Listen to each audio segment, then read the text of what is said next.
नमस्कार दोस्तों। News time में आपका स्वागत है।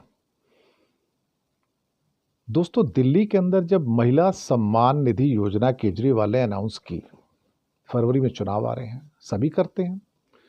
हरियाणा में हुई, महाराष्ट्र में हुई, बाकी जगह भी हुई, भाजपा राज्यों में हुई, लाडली बहना के नाम से भी हुई। क्या कभी किसी गवर्नर ने उस पर आपत्ति ली? नहीं।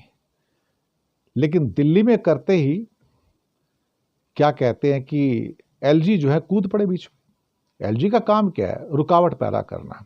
वीके सक्सेना दरअसल गवर्नर तो है ही नहीं। धनखड़ साहब बंगाल में क्या करते थे? रुकावट डालने का काम थे।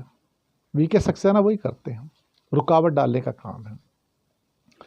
1000 रुपए की घोषणा कर दी और कहा कि चुनाव के बाद 2100 कर देंगे।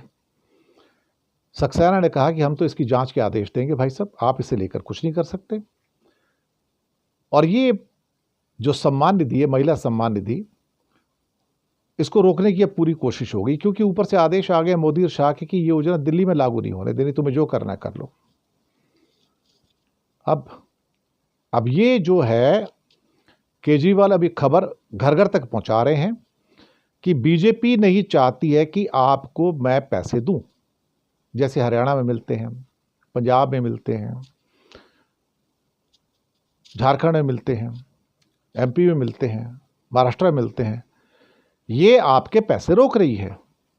तो कभी कभी ऐसा होता है कि कोई कोई जो मुद्दा होता है ना, वो उल्टा हो जाता है। 22 लाख से ज़्यादा महिलाओं ने रजिस्ट्रेशन करवा लिया, पैसे तो मिलेंगे उनको, वो तो कोई रोक नहीं सकता। एलजी रोकेंगे तो कोर्ट में चले जाएंगे, कोर्ट पूछेगा भाई क्यों रोक रहे हो? अल्टीमेटली बाकी राज्यों में तो हो रहा है ना आपके यहाँ, वहाँ तो कहीं नहीं रोका आपने, तो यहाँ क्यों रोक रहे आप? आप कोई बहाना थोड़ी बना सकते हो आपके पास पैसे नहीं है, वैसे नहीं, पैसे तो उनके पास भी नहीं है, तो रोक तो सकते नहीं। कोर्ट में जाएगा, कोर्ट भी 3-4 दिन में डिसीजन दे देगा, और नहीं देगा तो वैसे तो फिर कोर्ट के ऊपर तो यकीन करना बड़ा मुश्किल है साहब। कोर्ट तो अब न्यायपालिका तो यकीन के काबिल रह नहीं गई, अब वो भी भगवा होती चली जा रही है। बहुत से लोगों को बुरा लगेगा कि आप न्यायपालिका के ऊपर आक्षेप लगा रहे हो। मैं आक्षेप कहाँ लगा रहा हूँ? तो दुनिया लगा रही भाई साहब आक्षेप, उनकी अपनी करनी ऐसी है। और खासतौर से जो चंद्रचूड़ साहब जो अपनी कालिख पोत के गए हैं, वो तो सबको पता है। लेकिन ये वीके सक्सेना साहब जो एलजी हैं दिल्ली के, ये तो बीजेपी के एजेंट हैं ना सारे के सारे, इनका क्या है? अब ये क्या करेंगे? ये तो यही करेंगे कि कैसे करके इनकी सारी जो मुफ्त इलाज है, मुफ्त शिक्षा है, मुफ्त मोहल्ला क्लिनिक है, मुफ्त बिजली पानी, उसको रोक दो, मुफ्त बस की यात्रा है। अब ये प्रोपेगेंडा दिल्ली में शुरू हो गया सारा का सारा केजरीवाल की ओर से, भैया ये तो सबको रुकवा देना चाहते हैं, ये आएंगे तो कुछ भी लागू नहीं करेंगे, तो आप इन्हें वोट मत दीजिएगा।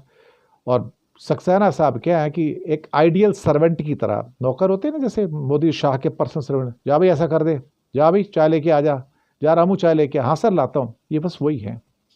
बुरा लगेगा उनको सुन के, लेकिन जिस आदमी को अपनी इज्जत खुद प्यारी नहीं है, वो हमें क्या कहेगा अल्टीमेटली। मोदी जी को ऐसी चाहिए ना, नौकर आदमी चाहिए, रामू चाहिए उनको, रामू। तो जितने रामू होते हैं उनको गवर्नर बना देते हैं, वाइस चांसलर बना देते हैं, लेफ्टिनेंट गवर्नर बना देते हैं, बस यही हो रहा है, ऐसे ही होता है। शुक्रिया आपका।